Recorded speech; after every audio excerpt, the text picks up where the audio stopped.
बहू बनी ड्राइवर। मंजित की शादी रोहन से होती है। रोहन को नशे की बुरी लत लगी होती है।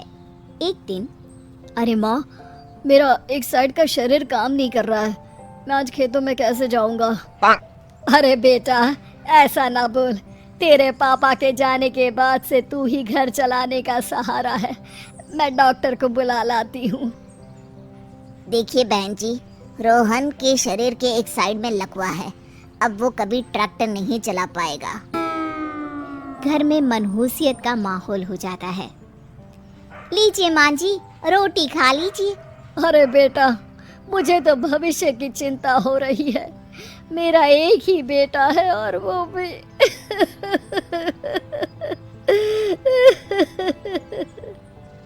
माँ जी, आप चिंता न करें। जब तक ये बीमार है मैं खेत जाकर काम कर लिया करूँगी। वैसे भी नशे के कारण इनका शरीर काफी कमजोर हो गया है। अगले दिन मंजीत खेत में जाकर काम कर शाम को घर लौटती है। ये ले बेटा, पानी पी ले। कैसा रहा काम का पहला दिन? माँ जी, काम तो ठीक है, लेकिन मैं अगर ट्रैक्टर चलाना सीख लूँ ना तो काम और भी आसान हो जाएगा। अरे बेटा, दुनिया क्या कहेगी कि औरत होकर ट्रैक्टर चला रही है। माँ जी, या तो हम दुनिया देख ले या अपना घर, कोई बात नहीं। जब ये ठीक हो जाएंगे तो सब ठीक हो जाएगा। अरे बहू, जरा बाहर तो आना। जी माँ जी। बहू, तेरे मामा जी आए हैं, तूने बुलाया था ना? हाँ माँ जी, वो मामा जी ना आज से मुझे ट्रैक्टर चलाना सिखा। मंजित मामा से ट्रैक्टर चलाना सीखती है। वो मन लगाकर खेतों में काम करती है। और एक दिन, माँ जी, पता है इस बार पूरे गांव में सबसे ज्यादा फसल का उत्पादन हमारे खेतों में हुआ है। इस साल तो खूब पैसे आएंगे। हाँ। सास खुश नहीं होती है। वो चुपचाप वहाँ से जाने लगती है। तभी मंजित उसे रोक लेती है। क्या हुआ माँ जी, आपको खुशी नहीं हुई? बेटा, आज डॉक्टर साहब बोल रहे थे कि रोहन के ठीक होने के लिए 5 लाख रुपए की जरूरत है।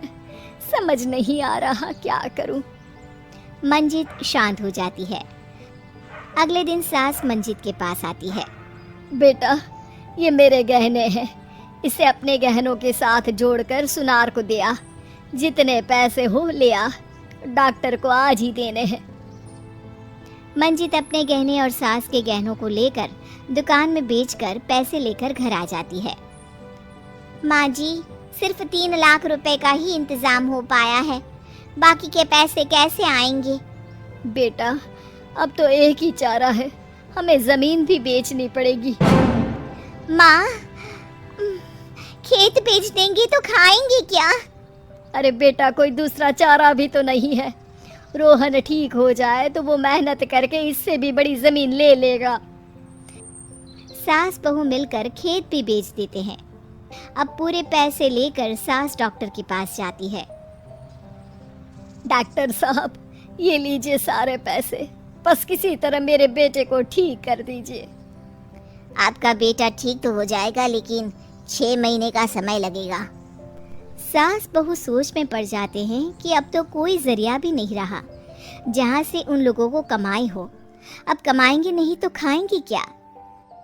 माँ जी, मेरे माता पिता ने लड़की होने के कारण मुझे ज़्यादा पढ़ाया लिखाया नहीं, लेकिन ट्रैक्टर चलाना सीखकर मैं कुछ काम करने के लायक तो हो ही गई हूँ। अरे बेटा, ट्रैक्टर अब कहाँ चलाएगी? खेत तो बिक गए हैं।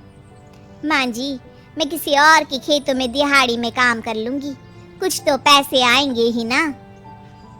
ये कहकर मंजित काम करना शुरू कर देती है। जैसे तैसे उन पैसों से गुजारा चल ही रहा था। माँ जी, पास के अस्पताल से मुझे नौकरी के लिए ऑफर आया है। पैसे भी ये 4 गुना ज़्यादा मिलेंगे और अब खाने पीने दवाई के साथ हम कुछ पैसे भविष्य के लिए भी जोड़ पाएंगे। लेकिन काम क्या है बहू? माँ जी, मुझे अस्पताल की एम्बुलेंस चलानी है। अरे, तू तो मेरी बहू नहीं, बेटा है। बेटा, जरूर जा बेटा। और हाँ, तूने पूरे गांव में एक मिसाल कायम कर दिया कि हर काम हर कोई कर सकता है। उनके लिए लड़की या लड़का होने की कोई जरूरत नहीं। मंजीत मन लगाकर काम करना शुरू कर देती है। आगे जाकर वो खुद का एम्बुलेंस भी खरीद लेती है और अब तो उसका पति भी ठीक हो जाता है और सब पहले से भी ज्यादा खुशहाल जिंदगी जीने लगते हैं।